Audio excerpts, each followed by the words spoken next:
How did Roman soldiers stay warm in winter campaigns? War doesn't stop for winter, and the Roman legions knew this better than most. While we might imagine ancient soldiers huddling miserably in the cold, the reality was far more sophisticated. The Romans were masters of military logistics, and keeping their troops warm wasn't just about comfort. It was about maintaining an army capable of conquering the known world. Picture this. It's the dead of winter in Germania, somewhere around 15 BCE. Snow blankets the ground, and your breath turns to fog the moment it leaves your mouth. You're a legionary, thousands of miles from the warmth of Rome, and your commanders expect you to march, dig, fight, and win. How did you survive? More importantly, how did you stay effective? The answer lies in a combination of clever clothing, strategic planning, and the kind of practical ingenuity that made Rome an empire. Let's start with what you'd be wearing, because Roman military dress was far more than just the iconic lorica segmentata armor we see in movies. Your first line of defense against the cold was the tunic, but not just one. Romans understood layering long before modern outdoor enthusiasts made it trendy. You'd wear a standard wool tunic as your base layer, and in winter you'd add another one on top. Wool was the fabric of choice for good reason. It retains heat even when wet, wicks moisture away from the skin, and was readily available throughout the empire. These weren't the scratchy, uncomfortable garments you might imagine. Roman wool processing was surprisingly advanced, producing fabrics that ranged from coarse to relatively fine. Over your tunics, you might wear a sagum, a heavy woolen cloak that became standard issue for soldiers. This wasn't some flimsy cape for show. The sagum was thick, durable, and large enough to wrap around your entire body. At night, it doubled as a blanket. Some soldiers preferred the paenula, a heavier cloak with a hood that was particularly popular in the colder provinces. Think of it as the ancient equivalent of a parka. Now, let's talk about your legs and feet, because this is where things get interesting. For most of Rome's history, soldiers wore open-toed sandals called caligae. Yes, you read that right, sandals. But before you start imagining frozen toes dropping off in the Germanic forests, understand that these weren't your modern flip-flops. Caligae were heavily constructed boots with thick soles studded with hobnails for traction. The open design allowed for ventilation during long marches, preventing the kind of foot rot that plagued armies well into the modern era. But what about winter? Archaeological evidence and historical accounts suggest soldiers wrapped their feet with cloth, basically ancient socks made from wool or linen strips called udones. In the coldest regions, some units adopted enclosed boots more similar to what we'd recognize today. Finds from Roman frontier forts show leather shoes and boots that covered the entire foot, clearly designed for northern climates. Your hands presented another challenge. Romans didn't have gloves as we know them, but they had mittens. Simpler to make and nearly as effective, these would keep your hands functional in freezing temperatures. However, you couldn't wear them while fighting or doing detailed work. So soldiers developed remarkable cold tolerance through sheer necessity and gradual acclimatization. Clothing was just the beginning. Where you slept mattered enormously, and the Romans were exceptional at field fortification. Every single night on campaign, legionaries built a fortified camp from scratch. This wasn't just about defense, it was about survival. These marching camps followed a standardized layout that could be erected in just a few hours. You and 7 other men in your contubernium, your tent unit, would share a leather tent called a papilio. 8 men generate a surprising amount of body heat, and packed together under waterproof leather, you'd stay considerably warmer than you might expect. The tent itself was made from calfskin or goatskin, treated to be water resistant. It wasn't perfect, but it kept out wind and most precipitation. Inside your tent, you'd sleep on the ground, but not directly. Soldiers carried bedrolls and used their cloaks as blankets. In longer-term camps or winter quarters, you might have the luxury of straw or hay for insulation. Some archaeological sites show evidence of raised wooden platforms in tents, keeping soldiers off the frozen ground. But the real game-changer was the Roman approach to winter quarters. Unlike some ancient armies that simply endured winter in the field, the Romans often built semi-permanent fortifications when campaigning season ended. These weren't just larger versions of marching camps, They were sophisticated installations with wooden barracks featuring actual walls, roofs, and sometimes even heated floors. Yes, heated floors.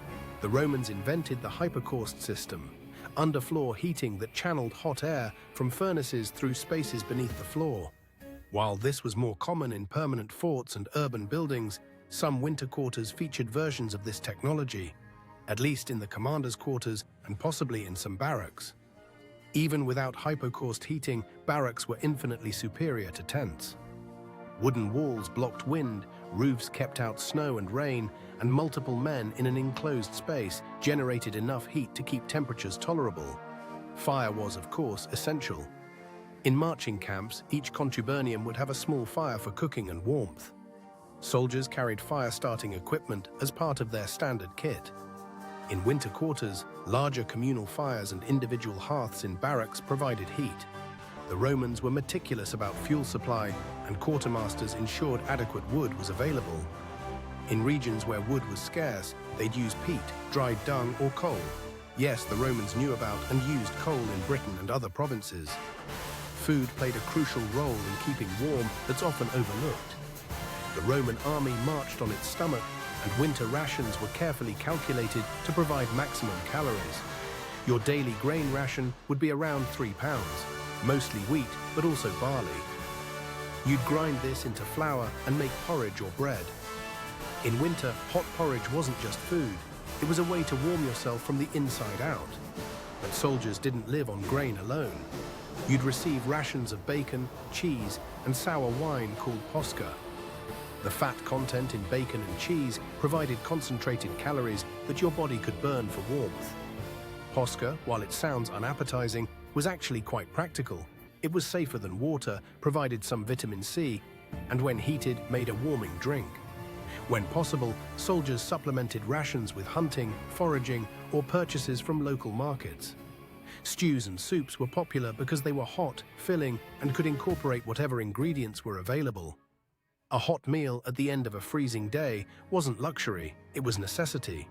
The Roman supply chain was legendary, and keeping it functioning in winter was a command priority. The empire's road network, over 250,000 miles of paved roads at its height, remained passable even in winter in most regions. Supply wagons, pack animals, and river transport kept food, fuel, and equipment flowing to frontier armies. This logistical sophistication meant Roman soldiers rarely faced the kind of supply crises that devastated other ancient armies. Training and discipline also played roles we might not immediately consider. Roman soldiers were conditioned to hardship through constant drilling and campaigning. Their bodies adapted to cold exposure better than civilians. Moreover, staying active generated heat. Even in winter, soldiers maintained training routines, performed camp maintenance, and conducted patrols. This activity kept blood flowing and bodies warm. The psychological aspect mattered too. Roman military culture emphasized toughness and endurance. Complaining about cold was seen as weakness. This mindset, combined with unit cohesion, helped soldiers endure conditions that might break less disciplined forces. Your contubernium wasn't just your tent mates, they were your brothers. You endured together. Geography influenced strategy significantly. Roman commanders weren't stupid. They avoided winter campaigns when possible, especially in the harshest climates. The traditional campaign season ran from spring through autumn. When winter approached, armies either returned to permanent bases or established winter quarters in relatively hospitable locations. However, when winter warfare was necessary, Romans adapted. Julius Caesar famously campaigned in winter to catch enemies off guard. His troops suffered, but careful planning and iron discipline saw them through. Later emperors learned from such experiences, improving winter equipment and procedures. In permanent frontier forts, soldiers enjoyed much better conditions. These installations had stone or wooden barracks with heating, bathhouses for warmth and hygiene, granaries full of food, and all the infrastructure of a small town.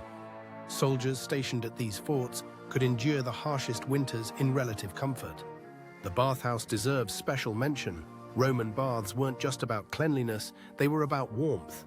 After a day of freezing duty on the walls, soldiers could immerse themselves in hot water, warming their core temperature and relaxing frozen muscles.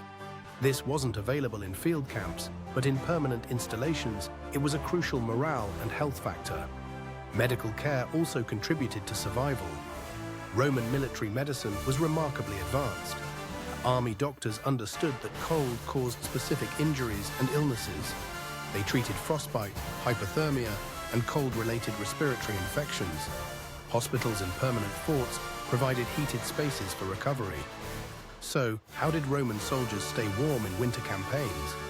Through a sophisticated system that combined appropriate clothing, effective shelter, adequate nutrition, reliable logistics, smart strategy, and mental toughness. They layered wool tunics and cloaks, wrapped their feet, and huddled in leather tents or wooden barracks.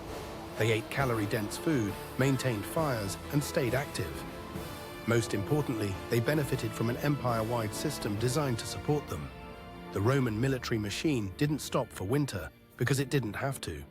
Through practical innovation and careful planning, Rome kept its soldiers alive, warm and effective even in the harshest conditions. That capability, more than any individual battle, helped build an empire that lasted centuries.